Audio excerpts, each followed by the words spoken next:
I am Michael, 24 years old, and I spent years sleeping in the back seat of a dented Honda Civic while my brother was treated like royalty in a castle I was kicked out of. Before I tell you about the dramatic result that finally gave me justice and left my toxic family speechless, let me know where you're watching from in the comments.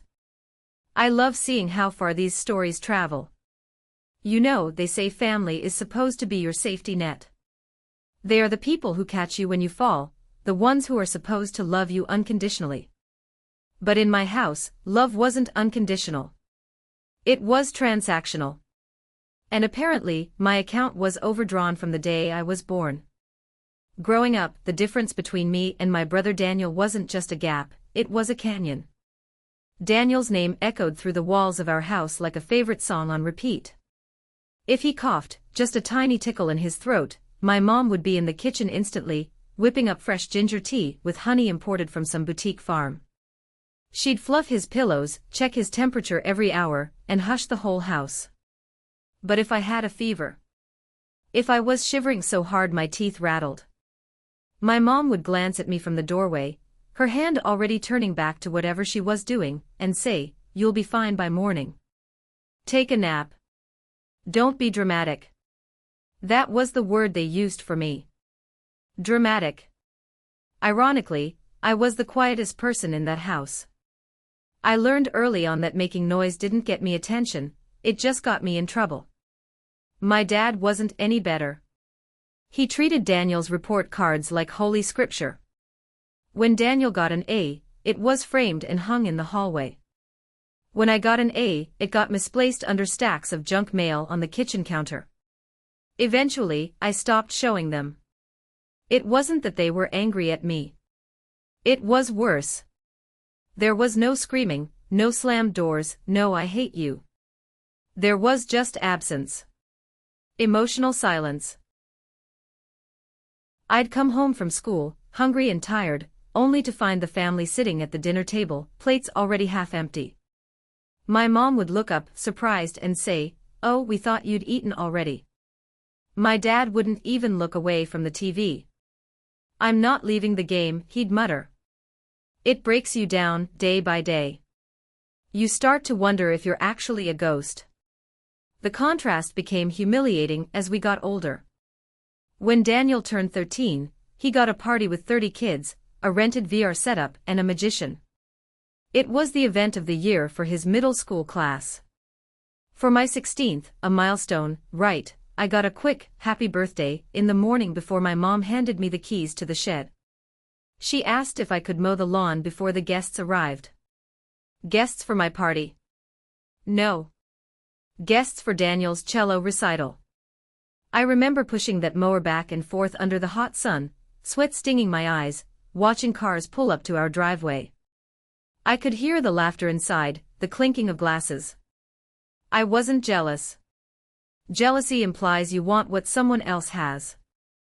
I didn't want Daniel's cello recital. I was just starving. Literally and metaphorically. By the time high school ended, the message was loud and clear. Daniel was the investment, I was the overhead cost. Daniel was going places. He got accepted into a private university with a tuition that could have bought a small island. My parents celebrated like he'd won an Olympic gold medal. They talked about his college fund constantly at dinner, how they had saved for years, how it was all paying off. Me? I quietly enrolled in community college. I didn't even ask about a college fund. I knew the answer. I picked up my second job without telling them. My life became a blur of exhaustion. Mornings, I was at the grocery store by 4 a.m., stocking produce. I can still smell the cold dampness of the lettuce crates and the cardboard dust. I'd stack apples until my fingers were numb, then rush to class, trying to stay awake during lectures about economics and history. Evenings were worse. I delivered pizzas for a local chain. I had a half-broken GPS that constantly lost signal, and a leaky soda bottle rolling under my seat that made the whole car smell like stale syrup. I became best friends with parking lots. There were nights when I couldn't afford the gas to drive back to my parents' house, and honestly, I didn't want to go there anyway. I'd curl up in the back seat of my dented Civic, hugging my backpack for warmth. I'd try to ignore the buzz of mosquitoes getting in through the crack in the window I couldn't fully close, and the dull, throbbing ache in my lower back. It's a strange feeling, being homeless when you technically have a home. I had a key to my parents' house. I had a bed there. But walking through that front door felt like walking into a vacuum where my existence didn't matter. It was less lonely to sleep in a parking lot than to sleep down the hall from people who didn't care if I woke up. Still, through all that, the exhaustion, the isolation, the skipped meals, I held on to something irrationally hopeful. A dream. I'd stare at street lights through foggy windows and picture a future. One where I had a real job. Maybe an apartment with peeling paint, I didn't care, as long as it had working heat. I wanted a dog that didn't care about my bank account or my potential. I wanted peace more than success. But I knew that in this world, you often need a little bit of success to buy your peace. So I kept grinding, semester after semester. My grades weren't bad, but between shifts and sleep deprivation, they weren't stellar either. I was surviving, not thriving. I never expected a miracle. I never thought anyone would save me.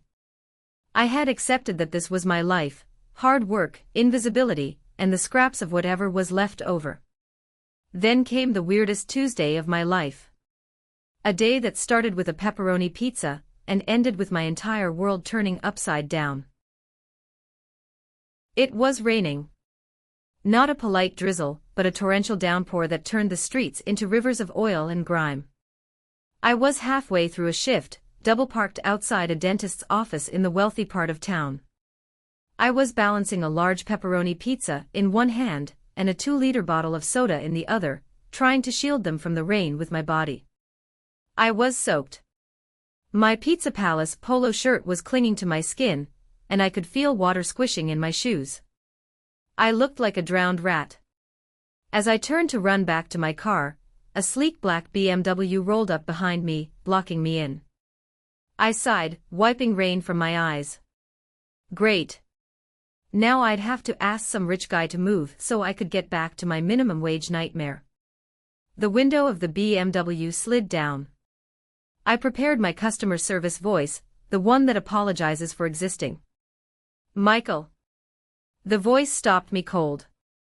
It wasn't the impatient bark of a customer. It was familiar but dusty, like a memory I hadn't accessed in years. I squinted through the rain. The man in the driver's seat looked like an older, sharper version of a family photo. He had the same strong jawline as my dad, the same deep-set eyes, but everything else was different. His haircut was expensive. His suit jacket, visible even sitting down, looked like it cost more than my car. Michael, the man said again, squinting back at me. It was Uncle Rick. Uncle Rick was the legend in our family, but not in a good way. My parents always spoke about him in hushed, disapproving tones.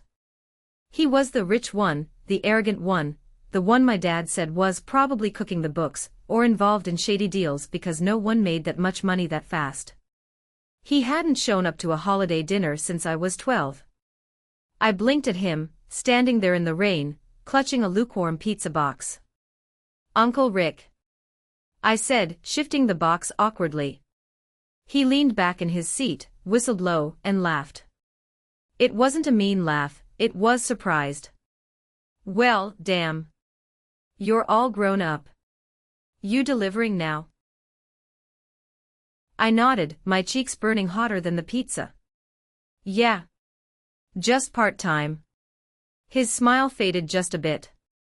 He looked me up and down, taking in the grease stains on my pants, the dark circles under my eyes, the sheer exhaustion radiating off me. This your main gig? Or? I shrugged, rain dripping off my nose. 2 jobs plus classes. Community college.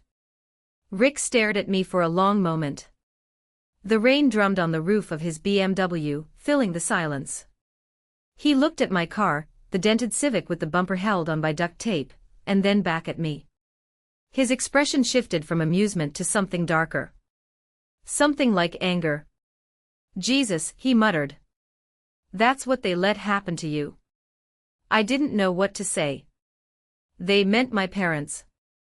They meant the people who were currently probably helping Daniel pack for a ski trip with his fraternity. I guess they had bigger plans for Daniel, I said, trying to make a joke of it, but it came out sounding bitter. Rick shook his head, a muscle in his jaw twitching. He reached into his jacket pocket, pulled out a sleek leather wallet, and extracted a card. He handed it to me through the rain. Come see me tomorrow, he said. His voice was firm, commanding. Not a suggestion. I took the card. It was heavy, thick card stock. The kind of business card you see in movies or LinkedIn brag posts. It read, Rick Carlton, founder and CEO, Stratex Holdings. Seriously, Rick said, seeing my hesitation. I didn't expect to see you hauling pizzas. Your dad always talked like you were doing fine. Said you were at school working on some tech stuff. I laughed. A short, sharp sound. I'm at community college, Uncle Rick. I work 2 jobs. I sleep in my car half the week because I can't afford gas to get home.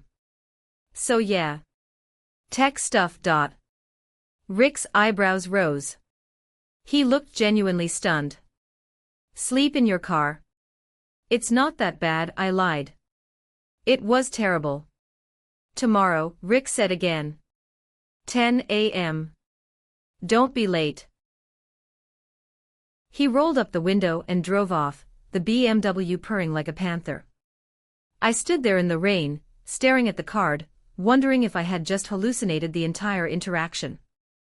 The next morning, I stared at that business card like it was a trap.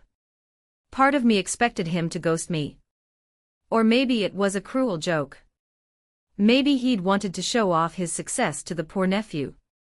But something in his voice yesterday had sounded real. Curious. Maybe even concerned. I took the bus downtown because I couldn't risk my car breaking down. I wore the cleanest clothes I had, a pair of khakis from high school that were a little too short at the ankles, and a button-down shirt I had ironed with a hotel hair straightener in a gas station bathroom once. I didn't know what a CEO's office would smell like, but I knew it wouldn't smell like garlic knots and sweat. When I stepped into the Stratex building lobby, I felt like I'd entered another universe. The floors were marble, polished to a mirror shine. The plants were lush and green and didn't look fake. The air was cool and smelled of expensive perfume and ozone. A receptionist with an earpiece looked at me like I was a glitch in the Matrix. I didn't blame her. I looked like I was there to fix the copier, not meet the CEO. Michael, she said, her eyebrows lifting slightly after confirming my name on her screen. Mr. Carlton is expecting you. Elevator to 18. 18 floors up. By the time I reached the top, I was sweating. Not from nerves, though there were plenty of those, but from sheer disbelief. Uncle Rick's office had a glass wall with a view of the entire city. It was the kind of view that made you feel like you owned the world. The furniture was leather, the kind that probably cost more than my tuition. Rick stood when I walked in. He didn't wait behind his desk like a power move. He walked around, hand extended, and shook my hand firmly. Like I wasn't just his nephew. Like I was someone who mattered. You made it, he said. Coffee? Sure. He poured it himself. No assistant. No drama. Have a seat, Mike. He sat on the edge of his desk, crossing his ankles. Casual. Like we were equals. I'm going to be honest, Mike, he said, handing me a mug that was heavier than any cup I owned. I didn't know. About the car. About the struggle. I thought, well, I assumed your parents were treating you the same way they treated Daniel. I took a sip of the coffee.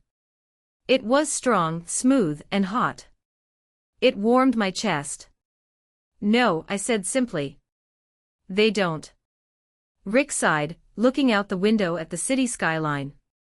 When I was your age, your grandfather did nothing for me. He had his favorites, and I wasn't one of them. I had to scrape for every dollar I made. And I promised myself, if I ever saw someone in the family being treated like I was, I'd do the opposite. He turned back to me, his eyes intense. I've got a summer intern spot that just opened up. It pays well. Better than pizza delivery. Nothing fancy at first, spreadsheets, research, maybe helping with onboarding.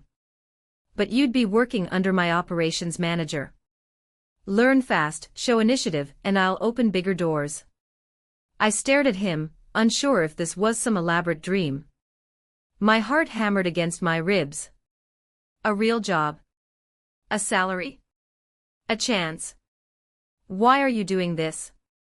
I asked, my voice cracking slightly. Rick grinned, a wolfish, confident smile. Because I like betting on the underdogs. And because I know exactly how much fire you have in your belly right now. I was you. That hit harder than I expected. No one had ever stood up for me. No one.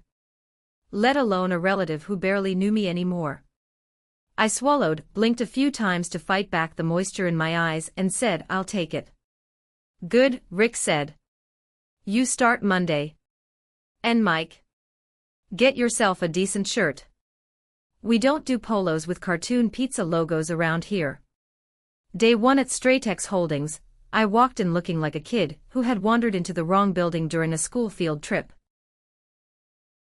My thrift store khakis were definitely ankle-breezy, showing off socks that were losing their elasticity. My shirt collar wouldn't lie flat no matter how much I smoothed it. And my shoes, oh God, my shoes.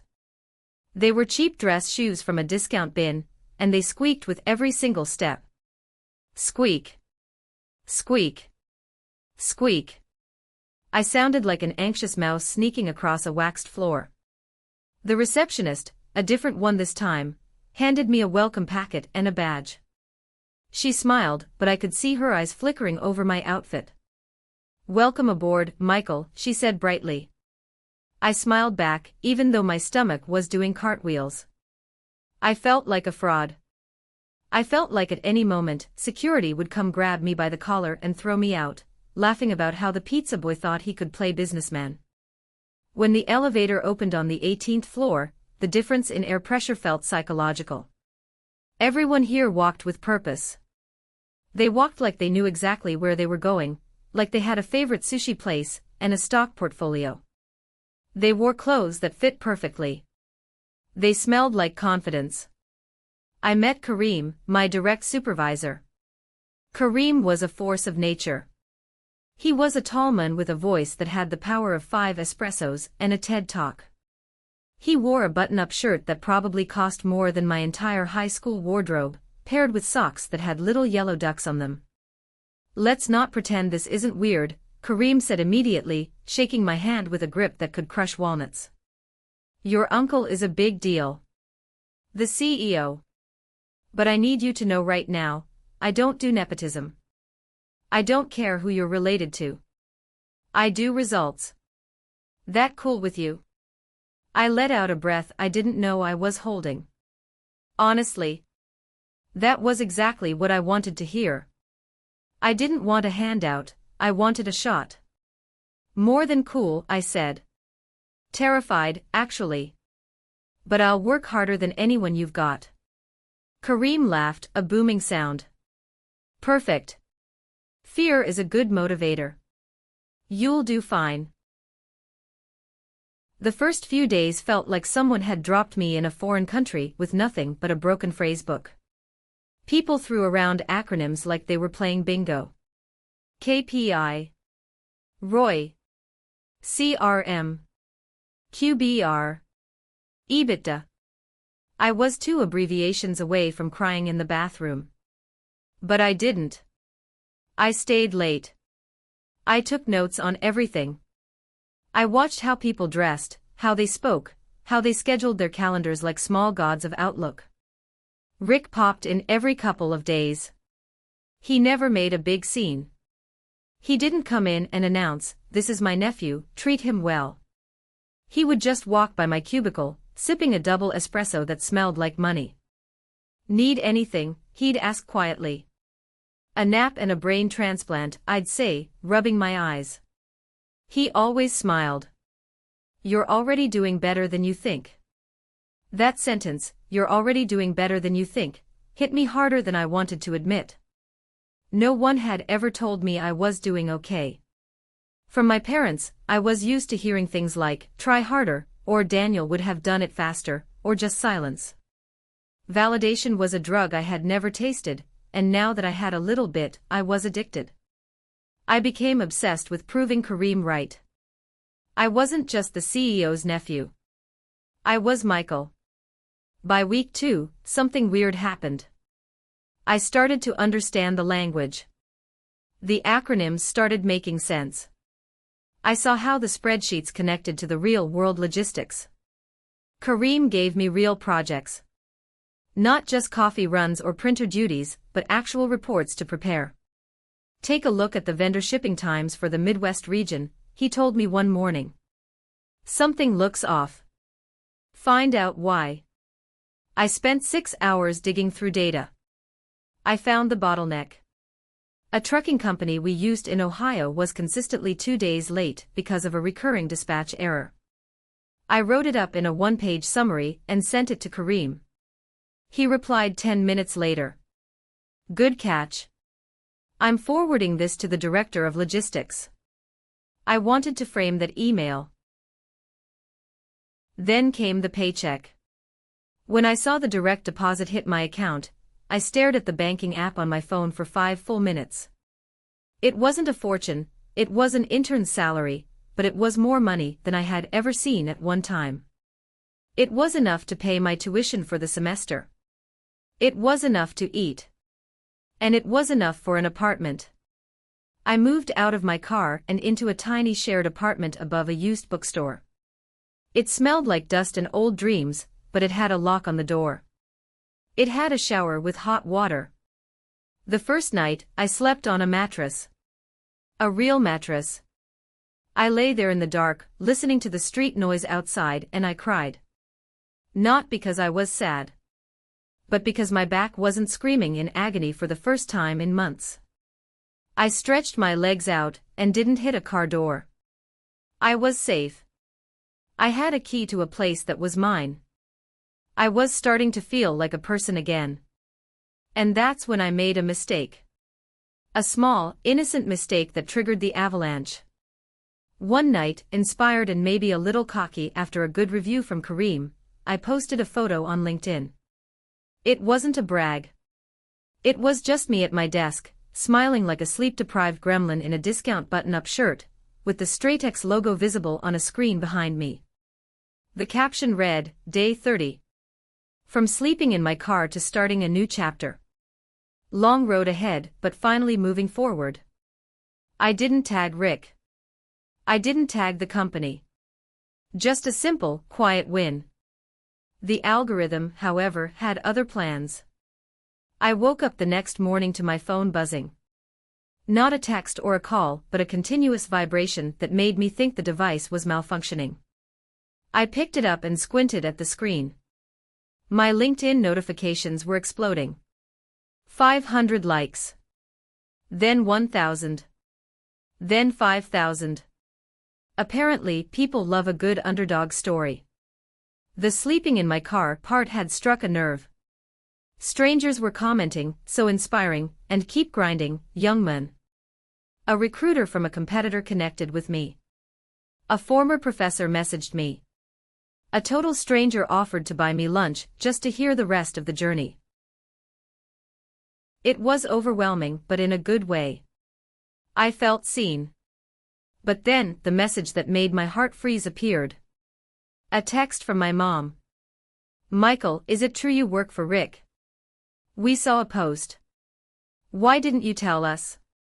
I stared at the screen like it had insulted my ancestors. They hadn't texted me in 3 months. Not when I was struggling, not when I was hungry. But the exact moment, I was connected to Uncle Rick, the rich CEO, suddenly they had my number again. Then the second message came through. Daniel's asking. He feels really hurt that you didn't share this with us. I laughed out loud in my empty apartment. A dark, hollow laugh. Daniel feels hurt. How would the world survive? Daniel, who hadn't spoken to me at the last 3 family gatherings, was hurt that I hadn't updated him on my employment status. I didn't answer. Not yet. I was still trying to figure out how I felt, whether they actually missed me, or just missed what I was becoming. The day after my mom's text, I got a friend request from her on LinkedIn. She hadn't acknowledged my existence on social media for years. Her profile still had one of those default gray silhouettes and a bio that said, "Proud mother of Daniel Blueheart." No mention of a second son. Then came the messages. "So proud of you, sweetheart. We always knew you had potential. You should come for dinner soon. It's been too long. Daniel just launched his campus app. You two could work together. Maybe pitch it to your uncle." That last one made me wheeze. There it was. The hook hidden in the bait. Daniel, who once told his friends I smelled like poor when I picked him up from practice in my beat-up car, now wanted my help getting his glorified homework assignment in front of Rick. Meanwhile, I was buried in real work. Kareem had looped me into a vendor negotiation, and Rick had started forwarding me emails directly. Not just intern tasks, but actual decisions to weigh in on. "What do you think about this supplier's risk profile?" Rick asked me one afternoon, tossing a file onto my desk. I read it over. "They're cheap," I said, "but they've had 3 strikes in the last quarter for late delivery. If we use them for the holiday rush, we're gambling." Rick nodded, looking pleased. "Exactly. Don't step over dollars to pick up pennies." Good eye. I was learning the business from the inside out. I was learning about margins, about logistics, about leadership. And more importantly, I was learning that I was actually good at this. One afternoon, Rick waved me into his office after a meeting and pointed to a flowchart I'd submitted. "You ever think about full-time, Mike? Post-grad?" I blinked. "I mean, yeah. But I didn't think I was ready." Rick leaned back, one eyebrow raised. "Most people aren't. You learn by doing.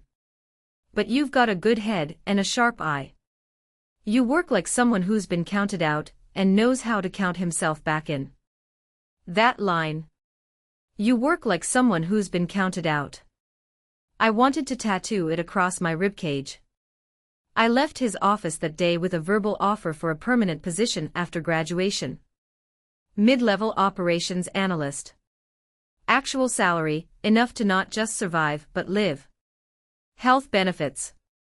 Paid time off. I held that promise in my mind like a shield. The next weekend, I went back to my old grocery store.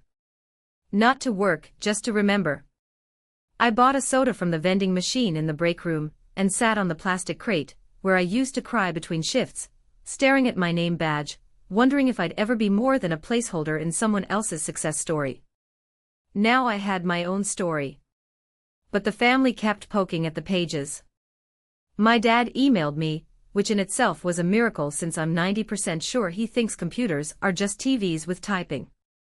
The message was short and brusque. "We're glad you've pulled yourself together. Maybe it's time to let bygones be bygones. Come home for Daniel's birthday this Sunday. He'd love to see you." Pulled yourself together. As if my poverty was a temper tantrum I had finally finished. As if my homelessness was a bad mood. And of course, Daniel's birthday. It was always about Daniel. I could practically hear the conversation already if I went. "Wow, Michael's really turned things around. Yeah, working for Rick of all people. I guess he's finally useful. Maybe he can help Daniel with his funding."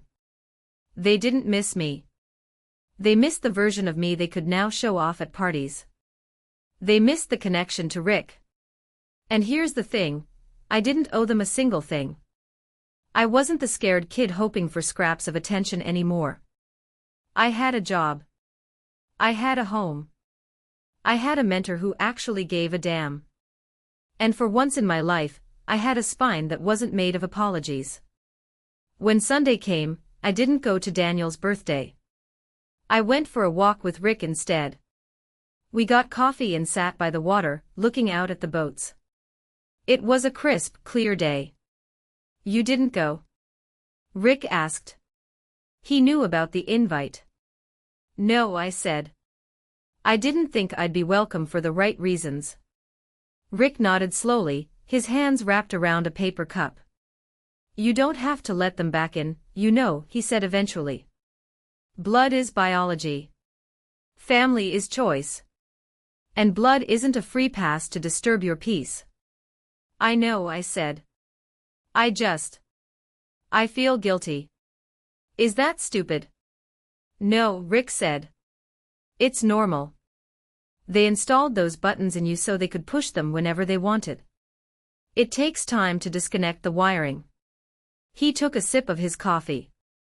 But you need to be ready, Mike. Because now that you've said no, they're going to stop being polite.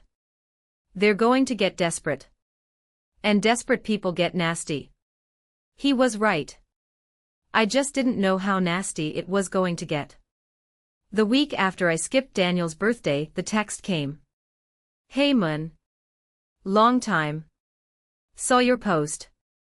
Proud of you. Would love to catch up sometime. It was from Daniel. That alone was weird. Daniel had barely acknowledged me outside of group family chats for years, the kind where I was usually the only one who didn't get a reply. His message was civil. Too civil. No typos, no emojis, just that quiet, calculated tone of someone who was about to ask for something. I stared at it for a long time. Proud of you. The words felt slimy coming from him. This was the guy who told me I was embarrassing the family by delivering pizzas. Now he was proud. I didn't answer right away.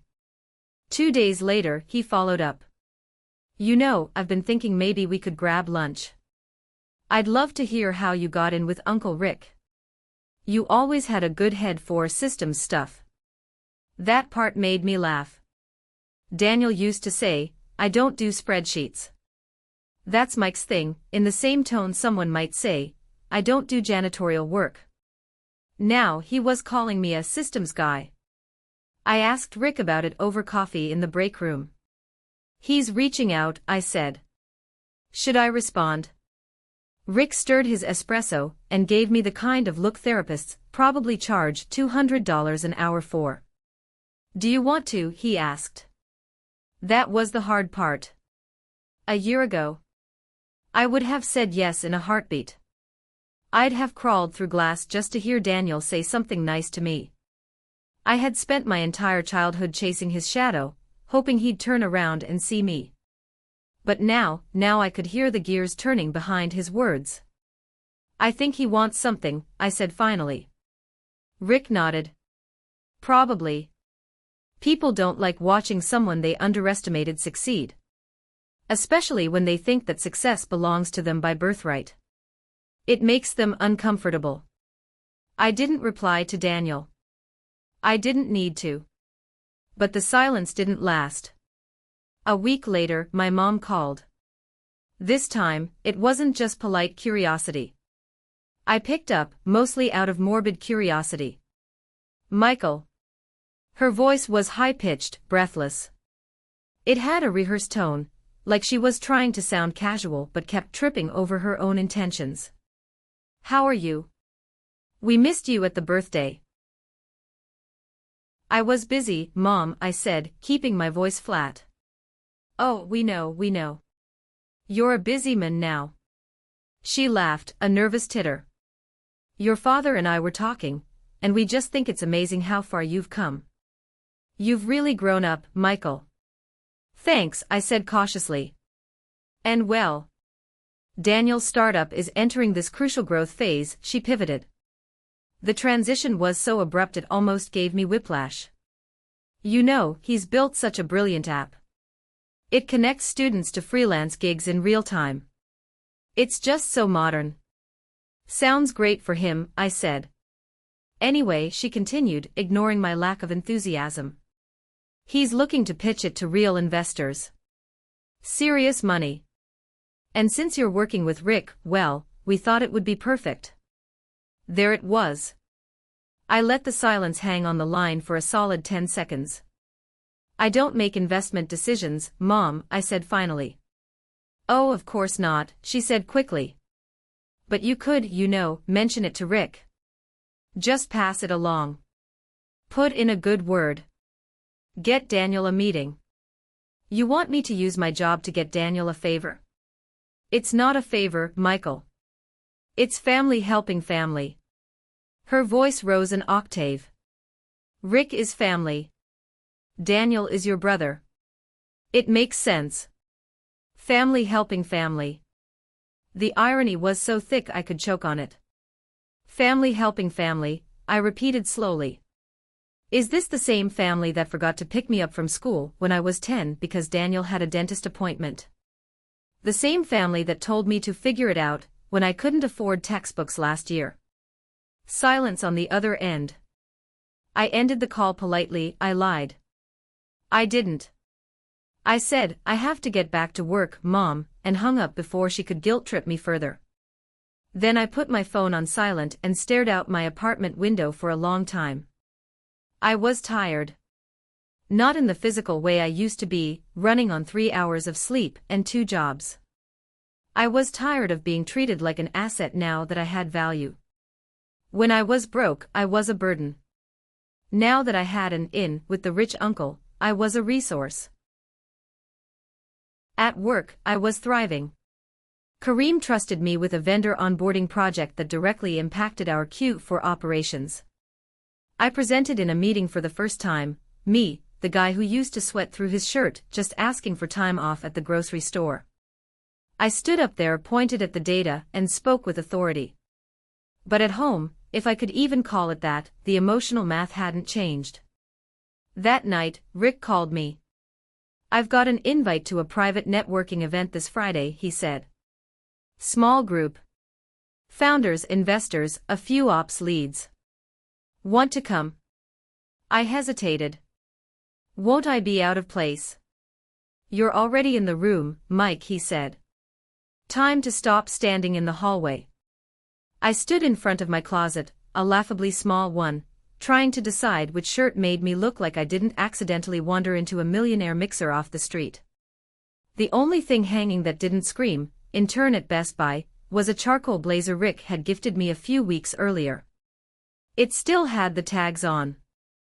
I'd never had anywhere worthy enough to wear it until now. The networking event was held at a rooftop venue downtown. The kind of place with champagne that tastes like wealth and tiny hors d'oeuvres you need a translator to pronounce. Everyone looked like they were either about to close a merger or launch a rocket. Rick met me at the elevator, looking sharp in navy blue. Nervous, he asked. On a scale of 1 to identity theft. Very, I joked. He clapped me on the back. You belong here more than half of them. Just don't say synergy, unless it's an emergency. The first 10 minutes were terrifying. I hovered near the cheese platter like it was home base in a game of corporate tag. But then, someone asked me about my work. A supply chain director from a logistics firm. I hear Stratex is revamping their vendor protocols, he said. We are, I said. And then, before I knew it, I was talking. I was explaining the bottlenecks I'd found, the efficiency models I was studying. I wasn't stuttering. I wasn't apologizing. I was just professional. By the end of the night, I'd swapped business cards with 3 people, had a full conversation about logistics AI, and only knocked over 1 tiny wine glass. Rick watched me the whole time. Not like a bodyguard, but like someone who knew exactly how far I'd come. As the crowd thinned, he leaned over and said, "You didn't fake a thing tonight. That's how you know it's real." I smiled, and for once, I believed him. But the high didn't last. The next morning, reality punched back in the face in the form of Daniel standing outside my apartment door. I don't know how he found my address. Probably Mom. She never met a boundary she didn't cross, like a finish line. I opened the door on Saturday morning, holding a cup of coffee, and there he was. Daniel. He looked exactly like I remembered, yet somehow smaller. He was wearing a designer hoodie, a perfect haircut, and carried the smugness of someone who has never had a bounce check in his life. But there was a tightness around his eyes I hadn't seen before. Desperation. "Hey," he said, like we'd spoken yesterday. "Hope this isn't weird." "It is," I said, blocking the doorway with my body. "What do you want, Daniel?" "Look, I just want to talk. 2 minutes, please." Against my better judgment, and maybe because I wanted to see this play out, I stepped aside and let him in. He walked into my tiny apartment and looked around like he was on a real estate tour for a slum. "Wow," he said, his voice dripping with faux politeness. "This is nice. Cozy. You've really upgraded from the car." "I didn't invite you for a walkthrough," I said coldly. "Sit down or get out." He sat on my couch, the first piece of furniture I bought with my own money, and looked at me like we were equals. Like he hadn't ignored every struggle I ever had. "So," he said casually, leaning forward. "I've got something to ask, and I wanted to do it face to face. Man to man." I didn't say anything. Just crossed my arms and leaned against the wall.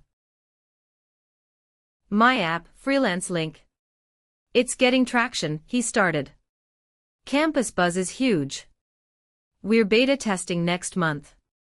But to really scale, I need capital. And more importantly, I need a strategic partner." He paused for effect. I stayed silent. "I want to pitch it to Rick," he said. "And I figured, since you're in the loop now, maybe you could grease the wheels a bit.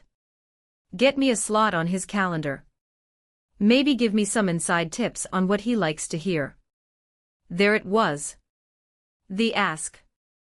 I let the silence stretch until it became uncomfortable. I watched him squirm just a little. "You want me to grease the wheels," I repeated flatly. "Look," he added quickly, sensing my resistance. "I know we weren't always close. But you have to understand, Mom and Dad, they always pushed me so hard. I didn't have it easy either, Mike. The pressure to succeed. It was suffocating." "That was rich. You didn't have it easy?" I asked, my voice dangerously quiet.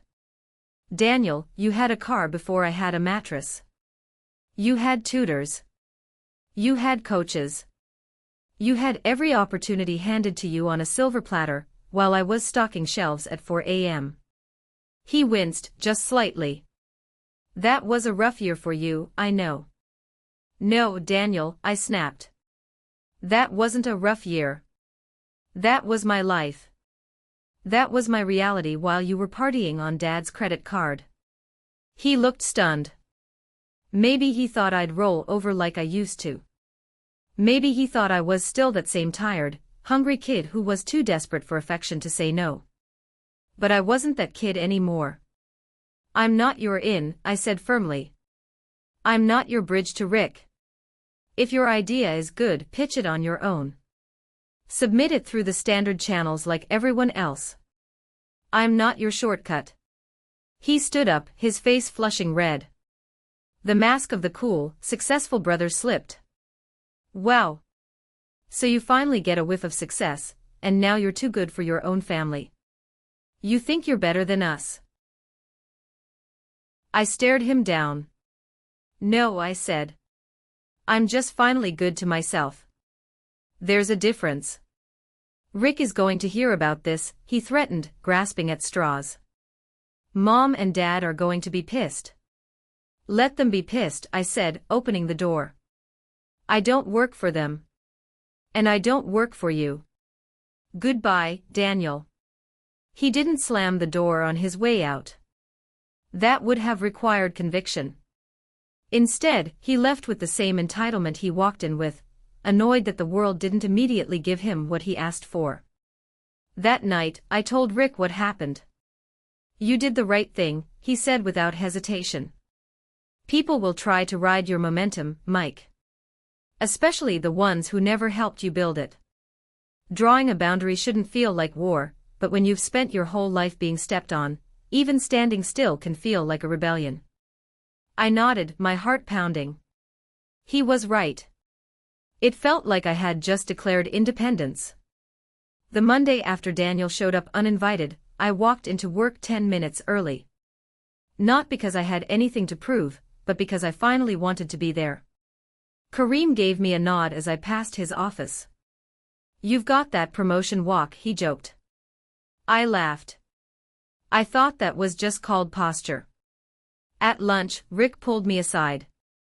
We went to a little cafe across the street, the kind where coffee is served in glasses, not cups, and everything smells vaguely like truffle oil and tax brackets. "I've been watching you," Rick said between bites of an overpriced salad. "You're sharp. You listen. You lead quietly, but people follow.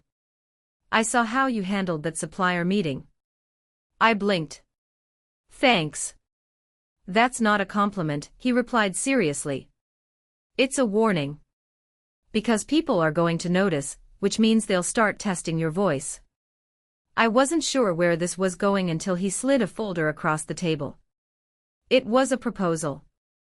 A full internal project involving our entire logistics system overhaul. And at the bottom it listed, Project Lead, Michael, my last name. "You want me to run this?" I asked, my voice barely a whisper. He nodded. "We'll give you a small team. Nothing huge, but this is yours, start to finish. If you pull this off, the VP title isn't a dream anymore. It's a timeline." It wasn't just a promotion. It was trust. It was proof that I wasn't a charity case or a family favor. I had earned this. That night, I walked home slower than usual.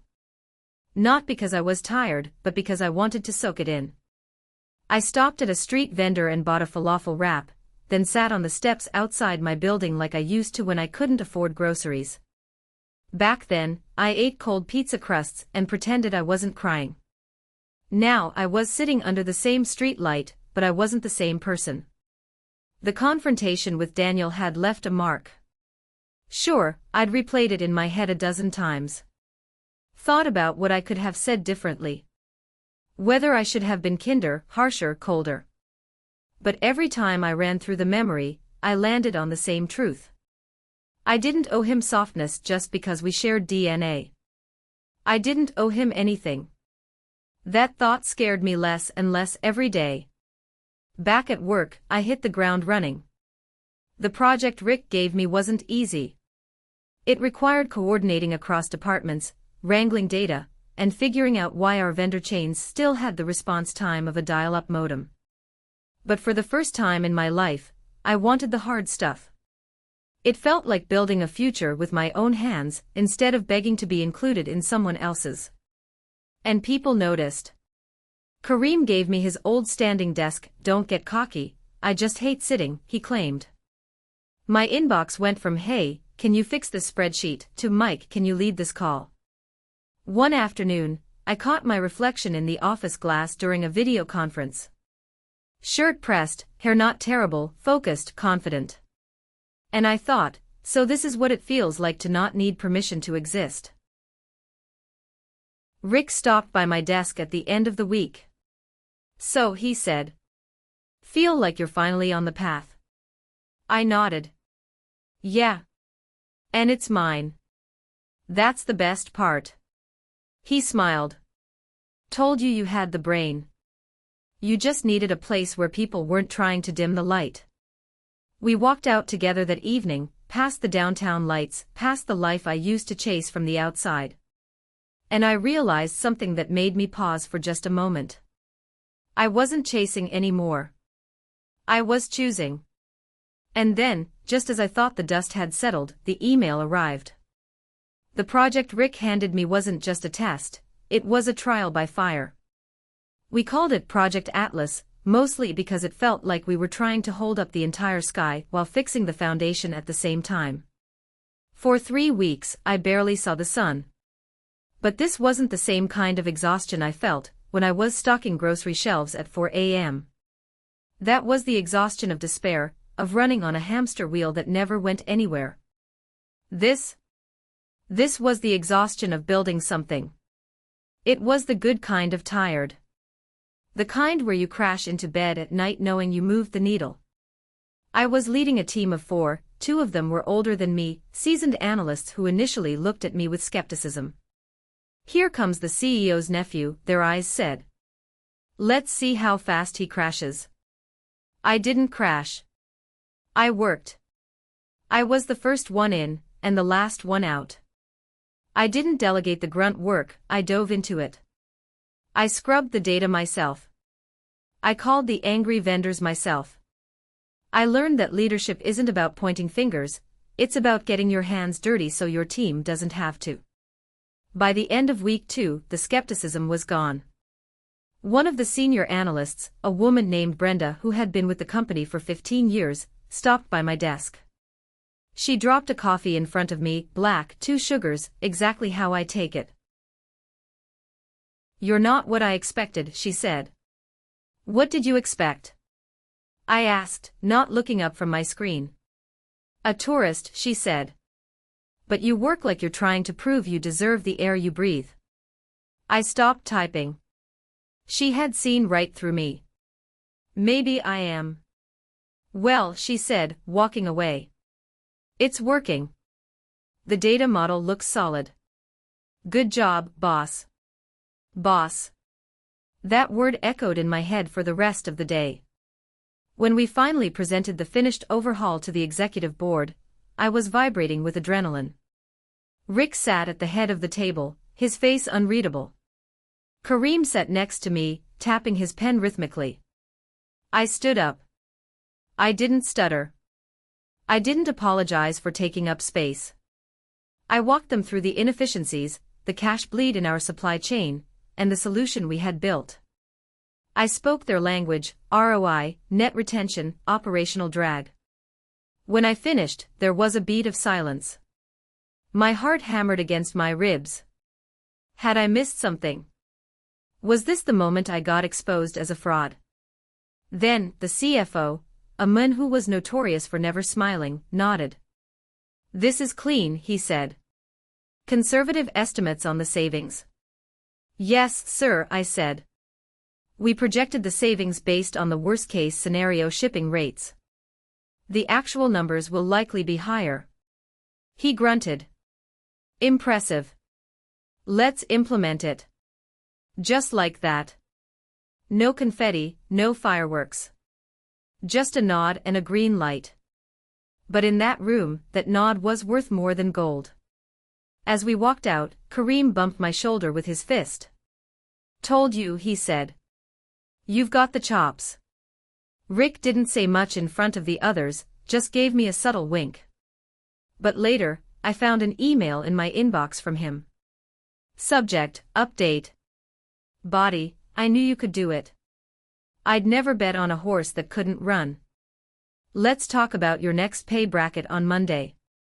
I sat in my chair and exhaled a breath I felt like I'd been holding since I was 16 years old. I wasn't just surviving anymore. I was succeeding. I went home that Friday night feeling invincible. I bought a bottle of decent wine, not the stuff with the screw top I used to buy, but a bottle with an actual cork.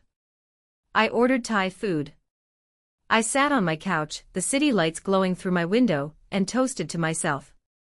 I thought the war was over. I thought I had won. But the thing about toxic families is that they don't like it when you win without them. They sense your stability like sharks sense blood in the water. It was Saturday morning when the email arrived. My phone pinged while I was making coffee. I glanced at it, expecting a notification from ESPN, or maybe a spam email about a car warranty. Instead, I saw the subject line, "Family Brunch. Let's reconnect." It was sent by my mom. And she hadn't just sent it to me. She had CC'd everyone. My dad. Daniel. Some cousins I hadn't seen in 5 years. Even great Aunt Linda, who I'm pretty sure still thinks the internet is a fad. It was a performance. A digital stage play where she was casting herself as the loving matriarch. I opened the email, my stomach tightening. The text was coated in sugar, but I could taste the hollow center.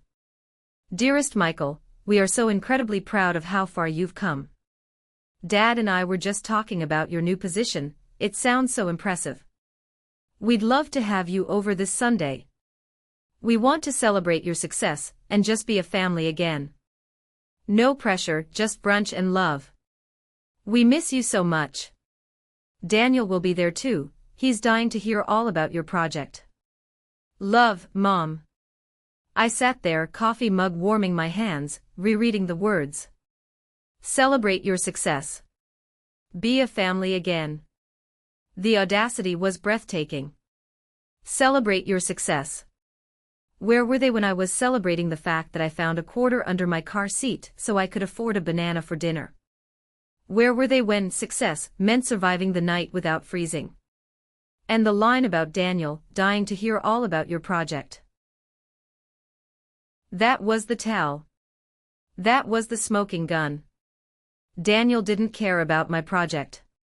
He didn't care about supply chain logistics or vendor management. He cared about the access I now had. He cared about the fact that I was the project lead on something big, something that put me in the same room as the people with the checkbooks. They weren't inviting Michael, the son. They were inviting Michael, the connection. Michael, the key to the vault. I looked at the CC list again. By copying the extended family, she had trapped me. If I didn't reply, I looked like the ungrateful son ignoring his loving mother. If I replied angrily, I looked unstable. If I said yes, I walked right back into the trap. It was a masterclass in manipulation. A year ago, this email would have broken me. I would have felt the guilt clawing at my throat. I would have thought, maybe they really do change. Maybe this time it's different. I would have put on my best shirt, bought flowers, and gone to that brunch, hoping for a crumb of validation. But I looked around my apartment. I looked at the blazer hanging on the back of my chair, the one I wore when I presented to the board. I thought about the nod from the CFO. I thought about Brenda calling me boss. I realized something profound. I didn't need them to be proud of me. I was proud of me. And I realized something else. They weren't trying to reconnect with me. They were trying to reconnect with the result of my struggle. They wanted the harvest, but they had refused to help plant the seeds. I didn't reply right away. I put the phone down. I got dressed, not in a suit, but in comfortable jeans and a hoodie. I walked out of my apartment and went into the city. I walked past the grocery store where I used to work. I saw a kid gathering carts in the parking lot, looking miserable in the heat. I stopped and bought a Gatorade, walked over, and handed it to him. Hang in there, I said. He looked at me, surprised. Thanks, Mun. It gets better, I told him. But you have to make it better. I kept walking. I went to a park. I watched families having picnics. I saw a dad pushing a swing for his daughter, laughing. I saw a mom wiping ice cream off her son's face. I used to watch scenes like that and feel a deep, aching jealousy. I used to wonder what was wrong with me, why I wasn't worth that kind of effortless love. But today, sitting on a bench with the sun on my face, I didn't feel jealous. I felt free. Because I realized that family isn't a noun. It's a verb. It's something you do. And my parents. They hadn't done family in a decade. They had breached the contract. They had lost custody of my life a long time ago. They just didn't realize it until now. I pulled out my laptop from my bag. I connected to the park Wi-Fi. I opened the email. I hit reply all. If they wanted a public performance, I would give them a finale. My fingers hovered over the keyboard. The cursor blinked, a rhythmic heartbeat on the white screen. Blink. Blink. Blink. I didn't want to write a novel. I didn't want to scream. Screaming implies you're still in pain, that they still have the power to hurt you. I wasn't in pain. I was in clarity. I started typing. The words came out not with fury, but with the cold, hard precision of the analyst I had become. Subject, family brunch. Let's reconnect. Hi Mom, thanks for the invite. I appreciate the gesture. I've been thinking a lot about the word proud since I read your email. You said you're proud of how far I've come. And I believe you. It's easy to be proud of the view from the finish line. But the thing is, the person you're hoping to reconnect with isn't really me. It's who I've become. It's the title, the salary, and the proximity to Rick. You're inviting the operations analyst to brunch, not the son you left to figure it out on his own. While I am proud of who I am now, that version of me wasn't built with your support. He was built in spite of your absence. He was built in the back of a freezing car, while I was working 2 jobs. He was built when I had the flu and no one to call. He was built on the days I was hungry and you were vacationing. I'm not angry anymore. Anger takes too much energy, and I have better things to do with my time now. But I am done. I'm done handing out access to people who only show up when it's convenient. I'm done being the backup plan to Daniel's main event. I won't be attending brunch. Not this Sunday and not the next. I'm busy building a life where I don't have to wonder if I matter. Please tell Daniel good luck with his app. If it's truly good, he won't need a favor to sell it. Take care, Michael. I read it over once. No typos. No hesitation. I moved the cursor to the send button. For a split second, a ghost of my old self appeared, the scared little boy who just wanted his mom to look at him. Are you sure? The ghost whispered. This is it. There's no going back. I took a deep breath of the fresh park air. I'm sure, I whispered back. I clicked send. The swoosh sound of the email departing felt louder than a gunshot. I sat there for a moment, waiting for the sky to fall. Waiting for the guilt to crush me. But it didn't. Instead, I felt lighter. Physically lighter. It was as if I had been carrying a backpack full of rocks for 20 years, and I had finally just set it down. I closed my laptop, put it in my bag, and walked to the nearest bakery. I bought a ridiculously expensive almond croissant, the kind that costs $7 and flakes all over your shirt. I ate it on the street corner, watching the world go by, and it tasted like victory. I didn't check my phone. I knew it was probably blowing up. I knew my dad was probably yelling at the screen, my mom was probably crying, or pretending to, and Daniel was probably cursing my name. I didn't care. Let them have their drama. I had a life to live.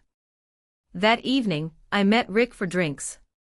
We went to a quiet corner bar with dim lighting and leather booths, a place where you could hear yourself think. Rick was already there, nursing a whiskey. He looked up when I walked in, and he must have seen something in my face. A shift. A settlement. You look different, he said as I sat down. I feel different, I said. I sent the email. Rick didn't ask what email. He knew. He raised an eyebrow. And I declined the brunch. Permanently. Rick nodded slowly. He signaled the bartender and ordered me a drink. When it arrived, he raised his glass. To the guy who rewrote his own story, he said. His voice was thick with emotion, the kind that men like him rarely showed. You know, Mike, a lot of people get handed a bad script in life. Most of them just read the lines they're given until the curtain falls. But you? You ripped the pages out and wrote something better. I smiled, tapping my glass against his.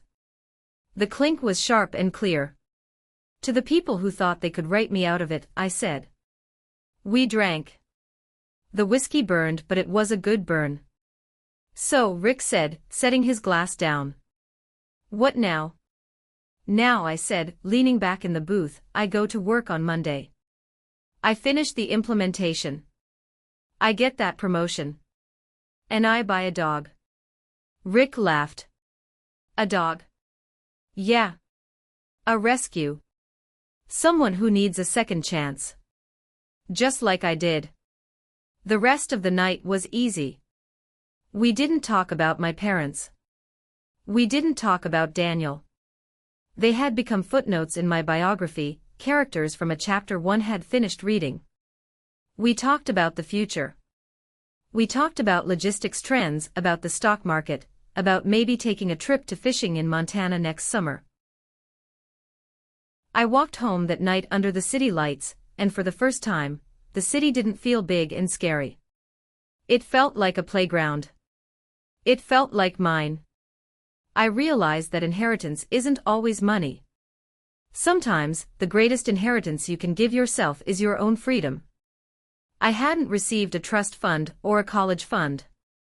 I hadn't received a safety net. But I had forged something stronger. I had forged a self that couldn't be broken by indifference. I was Michael. Not the disappointment. Not the invisible son. Not the pizza boy. I was the architect of my own life. And the foundation was finally dry. So that's my story. It's been 6 months since I sent that email. I haven't spoken to my parents or Daniel since. I hear through the grapevine that Daniel's app flopped because he couldn't handle the operational side. Turns out, you actually need spreadsheet guys to run a business. Who knew? But I didn't tell you this story just to vent. I told it because I know there are thousands of you out there who feel like I did. Maybe you're the black sheep. Maybe you're the invisible child. Maybe you're working 2 jobs while watching everyone else get the shortcuts. Here is the lesson I learned, and I paid for it with years of my life. Your value is not determined by how much your family loves you. It is determined by how much you love yourself enough to walk away from people who hurt you. If you are waiting for an apology from people who broke you, stop waiting. You don't need their apology to heal. You just need to take the pen back and start writing your own next chapter. Thanks for listening. I'm going to go walk my dog now. His name is Lucky. And trust me, I know exactly how he feels.